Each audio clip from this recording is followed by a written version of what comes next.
여러분 반갑습니다. 오늘도 기도로 시작하도록 하겠습니다. 기도하겠습니다. 하나님 아버지 감사합니다. 오늘도 저희들 모여서 하나님을 믿고 섬기며 주님의 몸된 교회와 복음 전파를 위해서 헌신 충성했던 믿음의 선진들의 발자취를 더듬어 살펴보려고 합니다.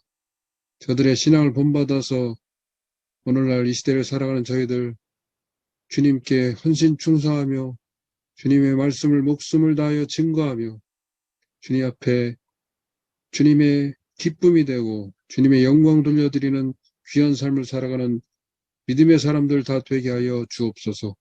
예수님의 이름으로 기도합나이다. 아멘. 오늘은 초대교회사 제6강의로서 교재 11장과 12장을 공부하겠습니다. 먼저 제11장 기독교인의 생활입니다. 초대 기독교의 성도들의 신앙생활에 대해서 살펴보도록 하겠습니다. 초대교회 당시에 로마 사회에서 기독교인들을 보는 시각은 일반적으로 긍정적이지 못했습니다. 특히 그때 당시 이교도 저술가인 켈수스의 기록을 통해 보면 기독교인들을 무식한 사람들로 취급하면서 기독교인들의 교훈이 학교나 강연장이 아니라 하찮게도 주방이나 상점, 시장, 공장 등에서 행해진다고 한 것입니다. 사실 이러한 주장은 기독교인들에 대한 오해에서 비롯된 것입니다. 이것은 그때 당시 활동한 교부들인 저스틴과 클레멘트와 오리겐 등의 저술들을 살펴보면 확실하게 알 수 있는 사실입니다.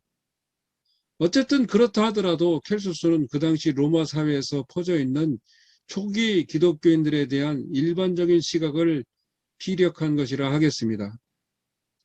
타키투스나 코넬리우스 프론토, 마르쿠스 아우렐리우스 등 그때 당시 소위 교회양 있다고 하는 이교도들의 눈에는 기독교인들이 로마의 이교 문화와 우상 종교에 동조하지 않는 고집스럽고 분파적인 무리들이라고 인식하고 있었던 것입니다.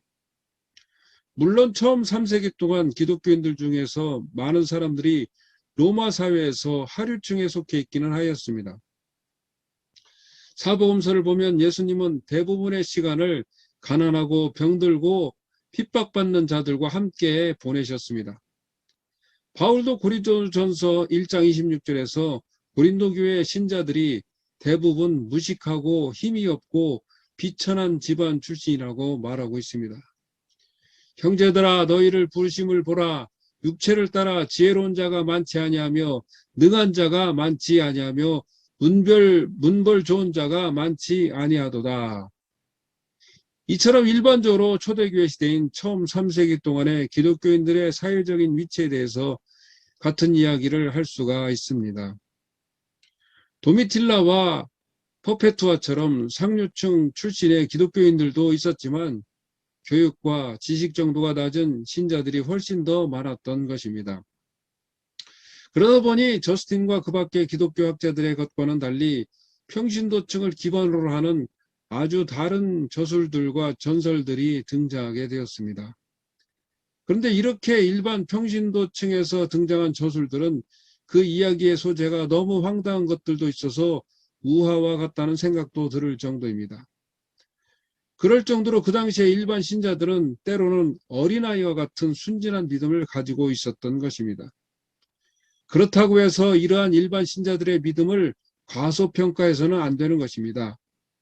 신학적인 측면에서 고찰해 본다면 어떤 때는 이 평신도들의 신학이 유명한 교부들의 신학보다 더 낫다고 할 수 있기 때문입니다.